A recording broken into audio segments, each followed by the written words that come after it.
পরিবেশটা সুন্দর না? বৃষ্টির পরে প্রাকৃতিক পরিবেশ আমার কাছে খুব ভালো লাগে। কোথায় আসছি?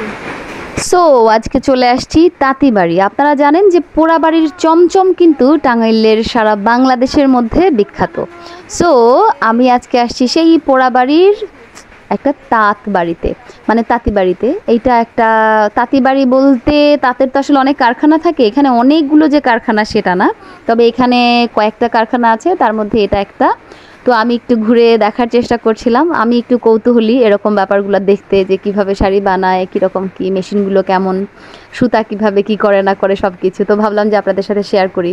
সো দেখতে পাচ্ছেন উপরে এগুলো মূলত হচ্ছে সুতা, যেগুলো হচ্ছে যেটা দিয়ে মূলত জাল সেলাই করা হয়, ঝাঁকি জাল, কট সুতা, সেই সুতা। আর মেশিনগুলো যেটা দেখলাম এটা হচ্ছে বেশিরভাগ জুড়েই না কাঠের কিছু অংশ ছিল, আর বাকি হচ্ছে লোহা।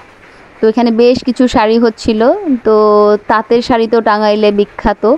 তো দেখতেই পাচ্ছেন এখানেও শাড়ি হচ্ছে। আমি জানি না এটা কি তাঁত শাড়ি বলে না কি শাড়ি বলে, আপনারা অবশ্যই কমেন্ট করে জানাবেন।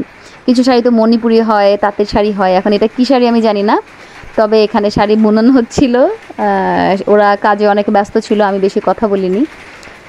তো বাস যা দেখেছি নিজে থেকেই শেয়ার করছি। আমার যদি কোনো কিছু না জানা থেকে থাকে তো সেগুলো আপনারা আমাকে জানিয়ে দিন। ঠিক যেমন কিছু কিছু জিনিস আপনাদেরকে আমি জানাই, তেমনি আপনারাও আমাকে জানাবেন অবশ্যই।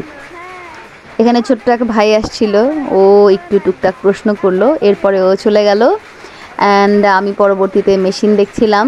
তো মেশিনগুলোতে অনেকগুলো ছোটো ছোটো ছোটো ছোটো সুতা, তারপরে এই যে দেখতে পাচ্ছেন এই যে যে জিনিসগুলো এরকম এরকম করে নাড়াচাড়া হয়, আমার মনে হচ্ছিল যে কোনটা যেন খুলে গায়ের উপর চলে আসে।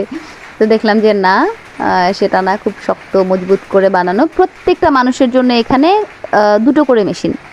আর যেটা বললো একটা শাড়ি বানালে নাকি মাত্র 100 টাকা, আর একটা শাড়ি বানাতে নাকি 3-4 ঘন্টা লাগে।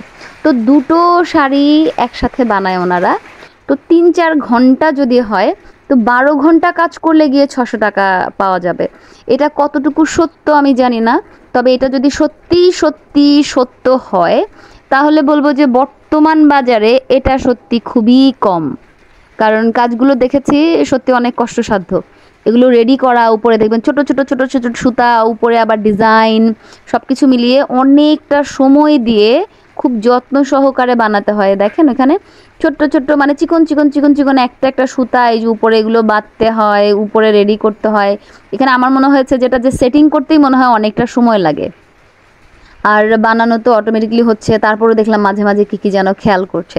স্বাভাবিক, একটু প্রবলেম হলে, রিজেক্ট হলে তো আসলে সেটা বিক্রি করা যাবে না।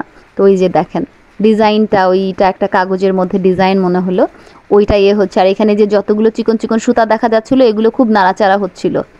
তো এটা সত্যি খুবই আমার কাছে মনে হয়েছে যে খরচটা তাদেরকে একেবারেই কম দেওয়া হয়। মজুরি হিসেবে অন্যান্য জায়গায় যেরকম মজুরি পাওয়া যায় বর্তমান যুগে, এখানে মনে হয়েছে একটু কম। সো বের হয়ে গেলাম, এখন চলে যাব, পরবর্তীতে আরও বেশি করে ডিটেলস দেখাবো।